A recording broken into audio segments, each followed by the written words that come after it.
후배에게 축의금 전달을 부탁했다가 항의 아닌 항의를 받았다는 한 직장인 사연이 화제가 되고 있습니다. 한 커뮤니티에는 MZ세대 다르긴 다르네요라는 제목의 글이 올라왔습니다.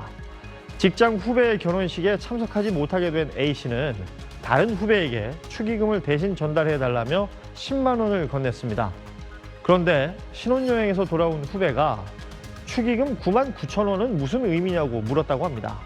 분명 10만 원을 보냈는데 축의금 전달을 부탁받은 후배가 9만 9천 원만 낸 것입니다. 이 황당한 상황에 A씨가 후배에게 1,000원의 행방을 묻자 후배는 ATM 수수료가 1,000원 나왔다. 그래서 9만 9천 원만 냈다고 답했습니다. A씨는 수수료로 1,000원을 더 송금해달라고 했으면 좋았을 것이라며 ATM에서는 분명 10만 원을 뽑았을 텐데 어디서 9천 원을 바꿔서 낸 것 같다라고 하며 허탈해했습니다. 무려 4년간 직장 동료들에게 축의금을 내지 않았다는 누리꾼의 이야기가 화제를 모으고 있습니다. 한 온라인 커뮤니티에 올라온 이야기인데요. 코로나19로 결혼식에 참석하지 않고 축의금만 보내왔다고 밝힌 글쓴이 그동안 낸 축의금 내역을 정리해보니 몇백만 원에 달해서 놀랐다며 동료에게 이걸 모았으면 차 할부금을 갚았겠다고 토로했다고 하는데요. 그러자 그 이야기를 들은 동료는 자신은 어차피 안 볼 사람들이라 결혼식에 안 갔다며 축의금을 낸 적이 없다고 했습니다. 동료가 축의금을 내지 않았는데 이 나름의 이유가 있었다고 하는데요. 고맙다는 인사도 없거나 부서가 바뀌면 자연스레 멀어진다. 자신은 축의금을 냈었지만 그중 연락되는 사람은 한 명도 없고 정작 자신의 부모님이 돌아가셨을 땐 온 사람도 부의금도 없어서 부질없다고 느꼈다. 그 이후로는 안 낸 지가 4년이 넘었다고 합니다. 이를 들은 글쓴이는 나도 저렇게 살 걸 하고 후회했다고 적었는데요.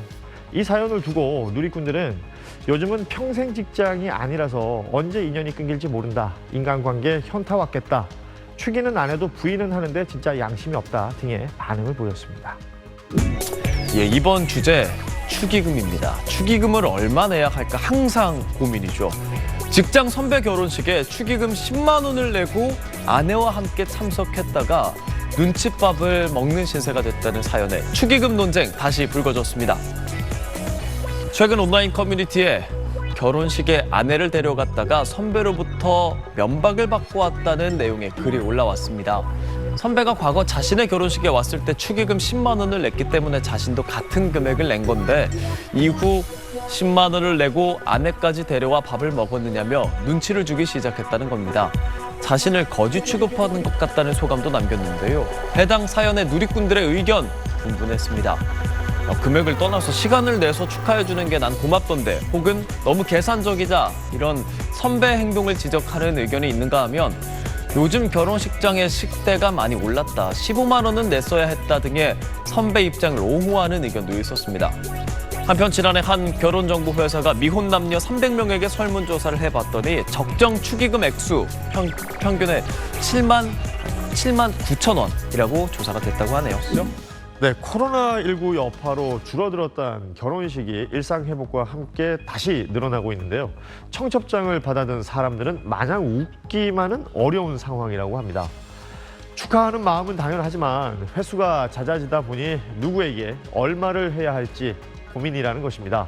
최근에 한 온라인 커뮤니티에는 차로 왕복 4시간에 달하는 지인의 결혼식에 참석해서 축의금으로 5만 원을 냈다가 당사자로부터 실망했다는 반응을 들어서 황당했다는 사연이 올라왔습니다.